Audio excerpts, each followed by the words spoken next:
The video opens with a CDC disclaimer stating the mention or use of any healthcare product or providers in the film does not constitute or imply endorsement by the Centers for Disease Control and Prevention.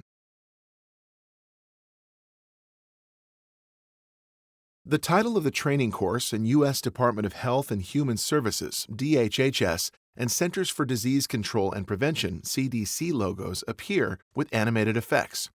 The title of the training reads Radiological Terrorism, Just-in-Time Training for Hospital Clinicians. Production details appear with the DHHS and CDC logo stating Produced by the Centers for Disease Control and Prevention.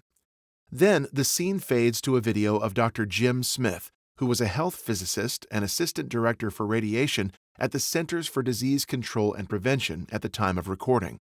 Dr. Smith provides an overview of the training and details for each section. I'm Dr. Jim Smith, a physicist and an associate director for radiation at the Centers for Disease Control and Prevention. The purpose of this program is to provide in-hospital healthcare providers with on-the-spot, just-in-time training on caring for patients exposed to radiation. This program assumes that a radiological terrorism event has occurred, probably resulting in mass casualties.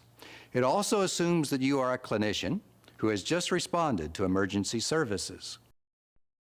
The 3 sections of the training are listed. The program has 3 parts. First, an introduction, then a discussion about principles of radiation, and finally 3 patient scenarios to see how these principles apply to patient triage and treatment. Now, the scene fades back to Dr. Smith. As Dr. Smith begins the introduction and emphasizes some key points in the training, those points appear briefly in text on the screen to the left. The scene shifts back and forth between Dr. Smith and a series of video clips showing hospital staff preparing to respond to a radiation emergency by donning personal protective equipment, or PPE, including gloves, gowns, and face masks. To begin, here are some important points to keep in mind. First, terrorists seek to create fear and panic above all else. The threat of exposure to radiation is especially frightening to people. You can play a vital leadership role in minimizing this fear. Next, be aware that when appropriate personal protective equipment is worn, there is minimal risk to hospital staff who are caring for patients after a radiological event. Even if a patient is contaminated, it is highly unlikely that the levels of radioactivity would be high enough to pose a significant risk to healthcare providers. The same standard guidelines routinely used in hospitals for protection from microbiological contamination are also used for protection from radiological contamination. Wear a waterproof apron, cap, booties, and gloves. Tyvek-type suits, another form of waterproof protection, may be more practical for use in wet areas, such as the decontamination zone. Double glove and change gloves frequently. Surgical masks are adequate, but if available, N95 masks are recommended. Due to fetal sensitivity to radiation, indicate if you are pregnant or think you might be, so that an alternate assignment can be made. The scene continues to shift back and forth between Dr. Smith and a series of video clips. This time, the clips show an injured patient with metal shrapnel embedded in the skin and hospital staff using radiological equipment to measure radiation exposure levels. An additional clip shows the shrapnel being removed from the patient's skin with forceps and placed in a lead container. There is one instance in which additional staff protection precautions may be needed. Fortunately, it's a highly unlikely occurrence. It is possible that fragments of radioactive shrapnel could become embedded in wounds, generating higher radiation levels. This rare condition would be quickly diagnosed by a radiological survey upon the patient's arrival. Radioactive fragments should be promptly removed with forceps and sealed in lead containers. Now, the scene shifts back to focus on Dr. Smith. As Dr. Smith emphasizes some key points in the training, those points appear briefly in text on the screen to the left. Next, it is important to understand how radiological contamination influences patient treatment. Patients without life-threatening injuries should be decontaminated before treatment. However, for those patients with life-threatening injuries, medical stabilization should take priority over radiological decontamination.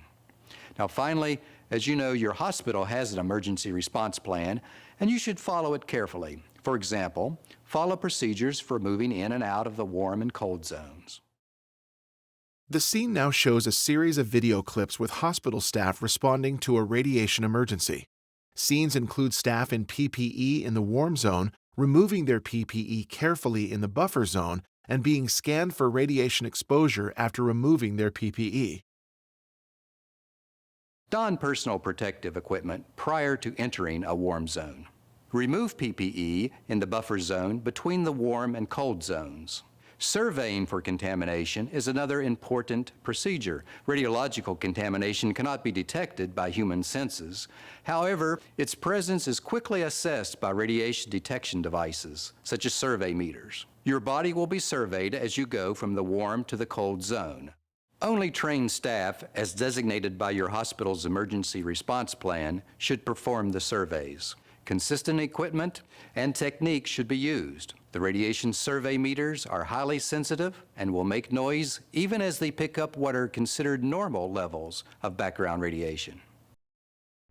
The scene now shifts back to Dr. Smith as he concludes the introduction section of the training. Then, the first two sections of the training are shown in text on the screen, and the second section, Key Principles, is highlighted. Remember, your hospital's procedures and policies will dictate your exact response. Procedures may vary if other contaminants in addition to radiation are involved. Now let's review some key principles. The scene fades from Dr. Smith to a series of animated video clips. These video clips are used to represent two concepts. First, radiation exposure is represented by showing a provider giving a chest X-ray to a patient. The provider is shielded behind a wall while giving the X-ray. Exposure is also shown by person walking up next to radioactive material spilled on the floor. Second, radioactive contamination is represented by showing a person handling an item that is radioactive and a person standing near a box with radioactive material when it explodes.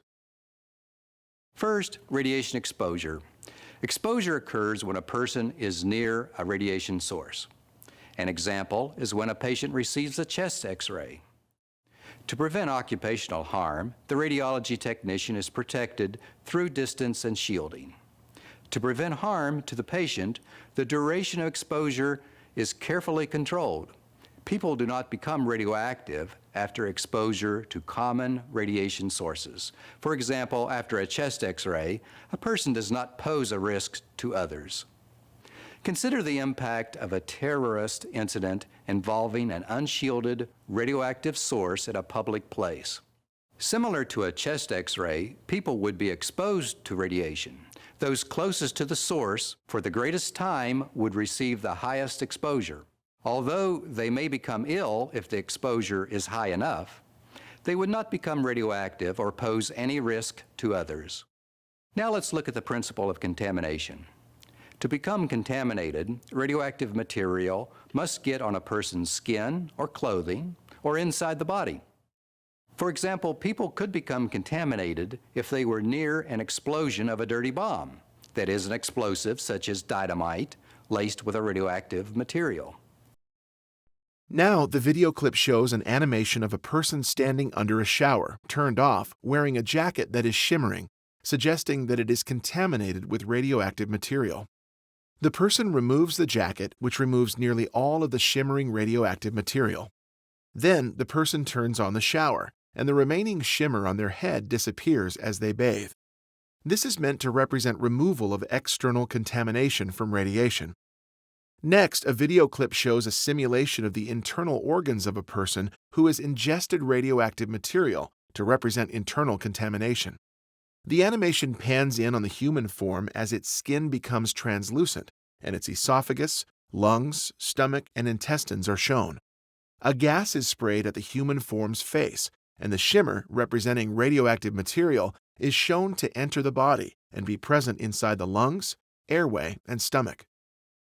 Radioactive material on the outside of the body is called external contamination. Simply removing the clothing may remove the majority of the contamination. Gently washing the skin and hair can remove most of the remaining contamination. If a person ingests or inhales radioactive material, it can become incorporated in the organs of the body, and this we refer to as internal contamination. Now, the scene changes to a real person being treated for radiation contamination.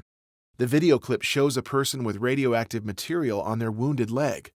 A provider in PPE gently cleans the material off the person's leg with a cloth, sweeping the cloth away from the wound. When treating a radiologically contaminated patient, it is important to contain the radioactive material. It may be helpful to think of this radioactive material as mud. When caring for an injured patient covered in mud, you would first ensure medical stability. When cleaning up the mud, you would handle it carefully, containing it rather than contaminating wounds or the surrounding area.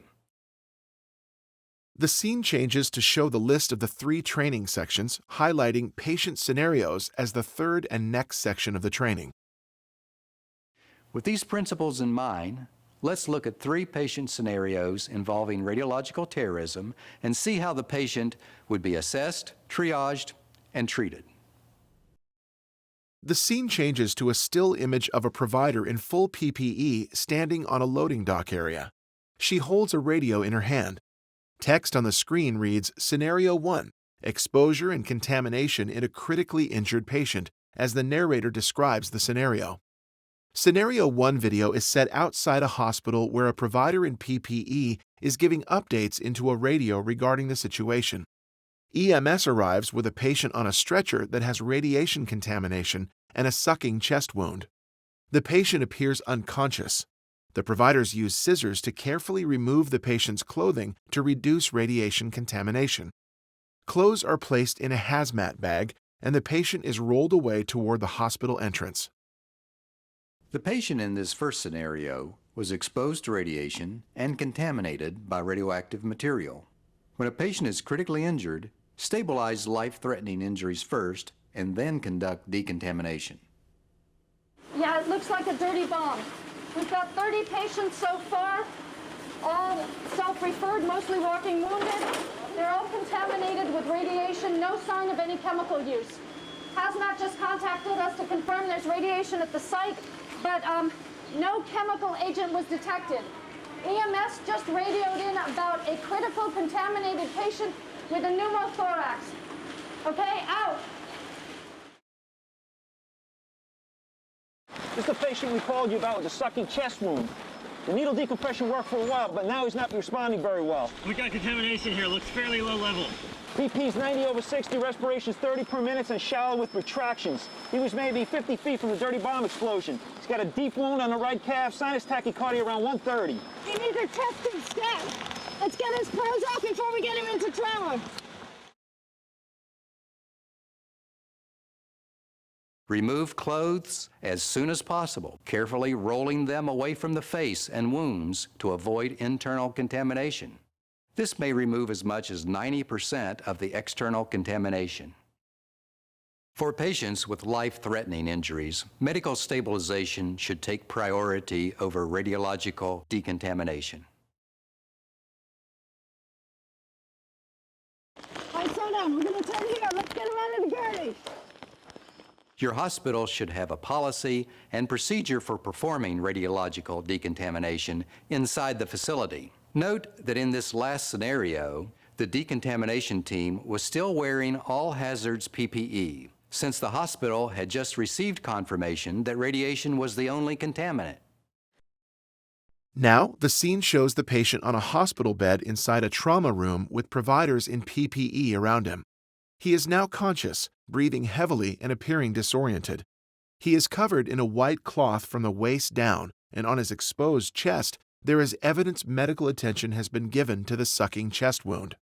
One provider is using a device to measure radiation on his chest and other parts of his body. The other provider is asking questions to determine important diagnostic factors for radiation contamination. The patient nods yes when asked if he is breathing better and shakes his head no when asked if he has had any vomiting or diarrhea. Mr. Jones, are you breathing better? Okay. The bomb was laced with radioactive material. Now, we got most of the contamination off when we removed your clothes. We're going to take a close look all over, and if there's any more contamination, we're going to wash it off. Sir, I have some important questions I need to ask you. What time did this happen? About 11 o'clock. Okay. Where were you? I was outside. I was walking up Main and turned on to, just turned on to 7th. Okay. Did you lose consciousness? Oh. And you remember when the bomb exploded? Oh, yeah. Okay. Did you ever feel nauseated? No. No vomiting or diarrhea? No. Okay, sir, it's important that you let me know if you feel nauseated. The video pauses and the narrator summarizes the scene. Key points emphasized appear on the screen. Now that diagnostic factors have been established and the patient's wound has been cleaned, the video shifts to focus on a provider measuring radiation on the patient. The patient continues to appear disoriented with eyes closed as the providers move around with the measurement instrument. During the silence, the scene shows different angles of the patient's body, including a close-up of the treated sucking chest wound and a cleaned leg wound. Duration of exposure, location and time of onset of nausea and vomiting are major diagnostic factors. Now, the providers survey, vocalize, and record the contamination levels on different areas of the patient's body using counts per minute, or CPM. The patient appears more alert and possibly distressed listening to the provider vocalize the contamination levels. A nurse flushes his wound with a syringe filled with water to further reduce contamination, and then gently washes the other areas where higher contamination still occurs. Then the providers survey, vocalize, and record the contamination levels on the patient's body again. They are lower now than before the washing occurred. Okay, background radiation in the room is 35 CPM. We've got 200 CPM from face, 700 CPM from right hand, 600 CPM from left hand, 1200 CPM from the wound in the right lower leg. Did you write all that down? Yes, got it. Okay, Mr. Jones, you've still got some contamination left in certain spots. This wound on your leg, your hands, your face, but we're going to get that off now. First, I'll flush out this leg wound. Then I'm going to wash your face, especially your eyes, your nose, your ears, any orifices where contamination may have gotten in. Then I'll clean your hands, okay?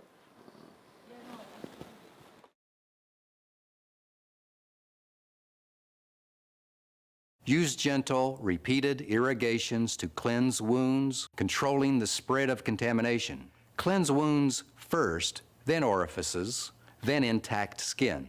Intact skin serves as a barrier against contamination, so do not irritate the skin. Use gentle, repeated washings rather than forceful scrubbing. Okay, write this down. Reading on right lower leg is 45 CPM. 35 CPM on the hands. Face is 45 CPM. Now that's no more than twice background levels, so we can stop washing. We'll test them later for internal contamination. The video pauses and the narrator summarizes the scene. Key points emphasized appear on the screen.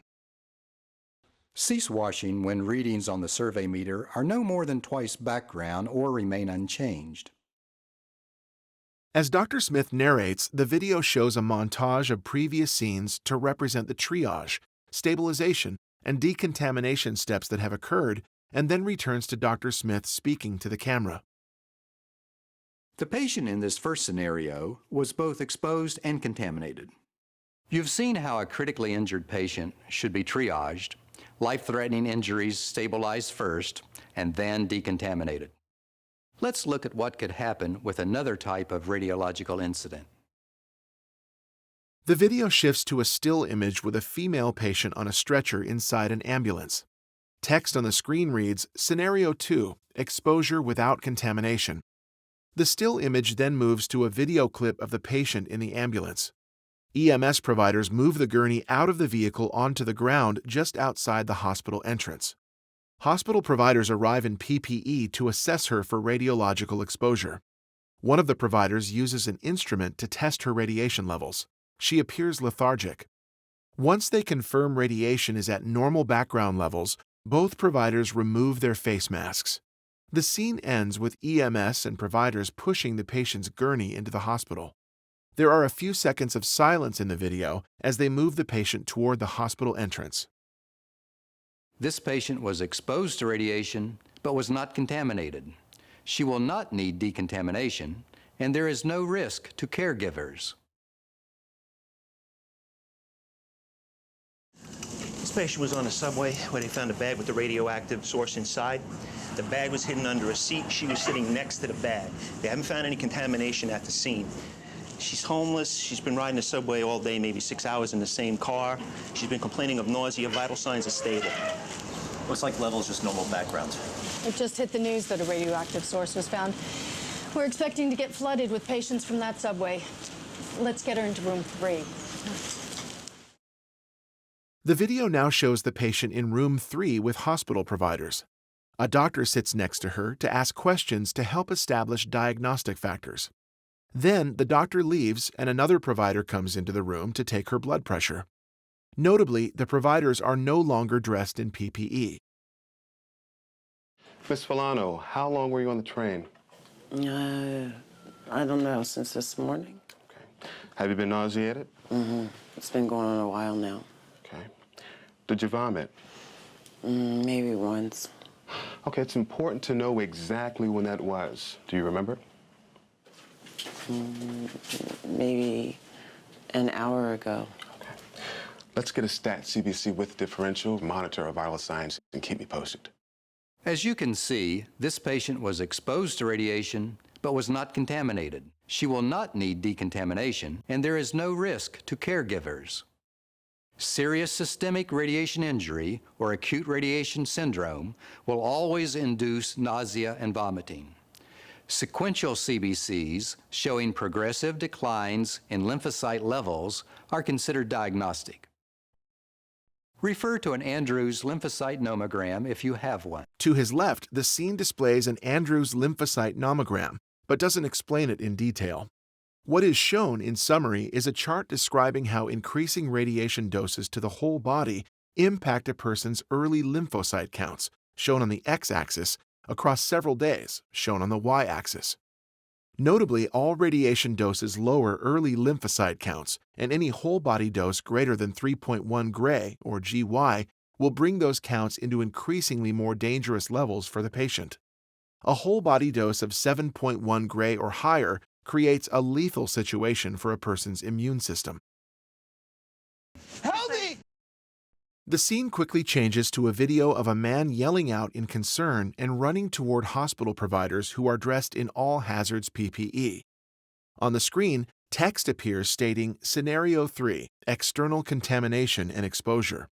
Hospital providers stop him and begin talking with him calmly and asking questions to determine diagnostic factors. He is clearly distressed and upset because he has been exposed to and contaminated with radiation. The patient in this scenario was both externally contaminated and exposed to radiation. Help me, I'm covered in radiation! Someone help me, please! Okay, calm down. You're going to be all right, but we have to help you, so you have to calm down first so we can help. Come with me. We need to wash this dust off, okay? Come on. Are you hurting anywhere? No, I was inside during the explosion, but afterwards I came out and I walked through this cloud of dust. Okay. Everybody's saying that it's radiation. Look, I've been breathing this stuff in. Okay. Look, please help me. I'm really scared. We will. We're going to get the contamination off and you'll be fine. Okay? Providers direct the patient to the next area for decontamination. A provider provides him instructions for the decontamination process. The scene then changes, and he has come out the other side of the decon shower in a hospital gown. He continues to appear distressed. A provider directs him to the next stage of the decon area, where they begin measuring different areas of his body for radiation contamination, while the narrator summarizes what has occurred. Okay, sir. Please put your valuables in this red bag.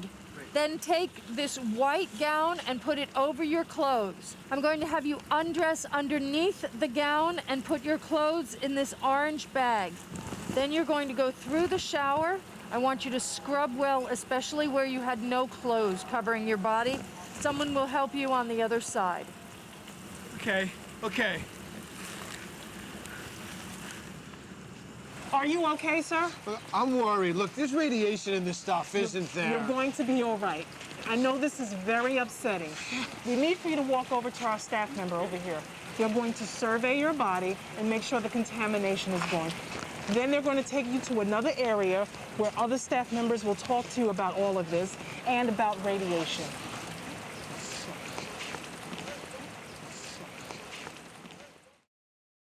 This patient was obviously externally contaminated and exposed and will need further long-term screening. Expect many individuals to self-refer to the hospital, perhaps hundreds, depending on the event. Many will need decontamination. Many may seek radiological screening, but will not be contaminated. Many will simply seek reassurance. As with this gentleman, psychosocial needs may be the primary medical care focus. Psychological assessment and post-traumatic counseling services will be needed, as well as counseling on potential long-term health effects. The video fades out and Dr. Smith appears on the screen to describe the conclusion of the training. As the conclusion is narrated, 2 scenes from the previous scenarios are played, including the exposed patient who self-presented to the hospital and the patient from the first scenario who was both exposed and contaminated with radiation. The scene then shifts back to Dr. Smith to close out the video. As you apply these principles of exposure and contamination in treating patients, remember, you can play a major leadership role in minimizing the typical public fear of radiation. It is highly unlikely that radioactivity associated with a contaminated patient would pose a risk to healthcare providers. For those patients with life-threatening injuries, medical stabilization should take priority over radiological decontamination. Follow these principles, your hospital's plan, and assume your assigned role. Your assistance here is of great value, and you will be supported by staff who have trained for this situation. The video fades out and new text appears that reads, "Special thanks to St. Vincent Catholic Medical Centers, New York, New York, for assistance with this film." The training has now concluded.